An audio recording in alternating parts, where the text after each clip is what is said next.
అందరికీ శుభోదయం. ఈరోజు మనం తెలుసుకునే శ్లోకం విష్ణు సహస్రనామంలోని 59వ శ్లోకం. ఈ శ్లోకం స్వాతి నక్షత్రం 3వ పాదంలో జన్మించిన వారికి మంచిది. శ్లోకం: వేదా స్వాంగో అజిత కృష్ణో దృఢ సంకర్షణో అచ్యుత వరుణో వారుణో వృక్ష పుష్కరాక్షో మహామనాహ.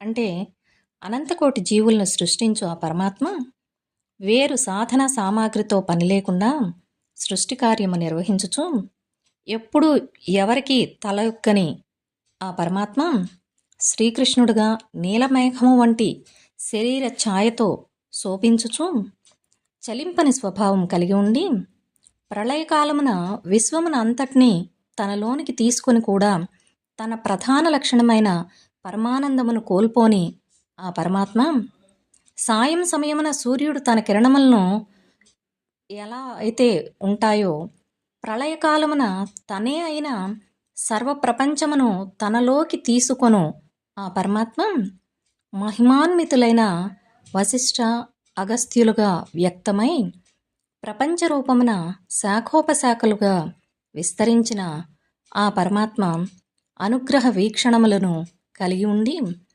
అమితమైన ఔదార్యము కలిగిన ఆ శ్రీమన్నారాయణునకు శిరస నమస్కరించుచున్నాను అని అర్థం.